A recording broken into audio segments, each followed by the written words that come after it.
Well, a 5-minute phone call to your credit card issuer could save you hundreds or even thousands of dollars in interest rate charges. It may not feel like it's possible to negotiate, but the worst thing they can do is say no. And if you're a good customer, a card company is going to want to hang on to you, meaning if you're a customer that's paying them a lot of interest every month. We're going to talk to Scott Bilker. He's the author of Talk Your Way Out of Credit Card Debt. He's the founder of DebtSmart.com.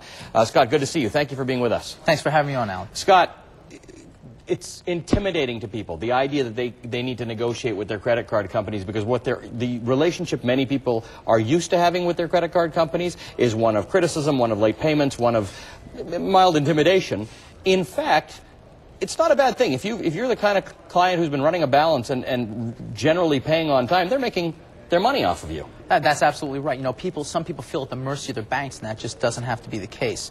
And they are making money off people, and if you've been a good customer, which pretty much boils down to paying on time, you're in a great position to call the bank and say, listen, I've got a lot of other credit options here, and if you don't reduce your rates, I'm just going to use one of my other credit cards. The average consumer has about 10 of them, so there are definitely places you can go to save money. Who do you speak to when you call up? You call the person who calls you, or do you want to speak to someone else? I know in certain instances, I'm trying to think whether it was a credit card or it was a cell phone company. When I finally called and said, look, I'm making my mind up to leave, they immediately connected me to the retention department. Right. And then I got a great deal.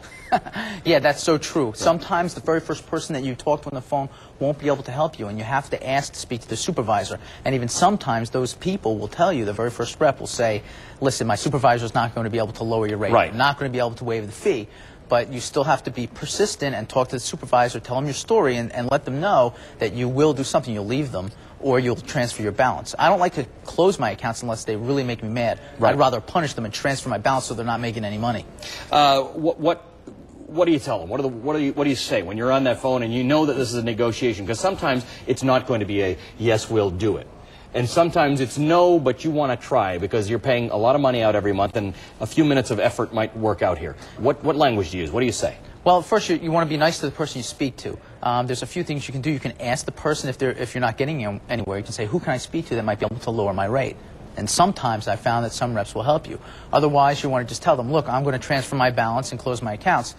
And still, also, if you're going, you could tell them, look, if you lower my rate, I'll start using your card again today. Yeah. I haven't been using it for a while. I'm going to make a major purchase soon. I'm going on vacation. I'll use the card, but you got to give me a good deal, or else I'm going to use my other cards. Is this as good an argument for people who carry a balance, or maybe have had late payment? It's great for people who carry a balance. People have had trouble paying their cards, because at that point, you don't have as much leverage. That's true, but you still have some leverage. I've helped people make phone calls where they've been late for 4 months in a row, and you'd call them up and say, listen, I know I've been late, I know I've had some trouble, but I'm going to get my act together, I'm going to start paying on time. I'd really appreciate it if you could waive that last over-limit fee or late fee, and I'm going to send a check out today for $100 or whatever it is to bring everything current or to get going again. And they do that. If your best option is carrying balances on credit cards, it's maybe not a good idea to be opening up lots of other cards. How do you know what your options really are? In other words, you're bluffing a little bit unless you actually have another option. Right. You don't want to bluff. You don't want to be like the kind of person who says to the boss, you know, if you don't give me a raise, I'll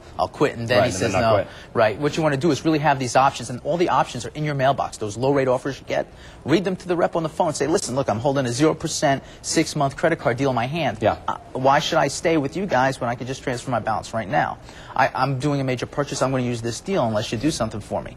One of the things that you point out, which is interesting, and my first guest sort of had some advice about getting a real tally of what it is that you actually owe.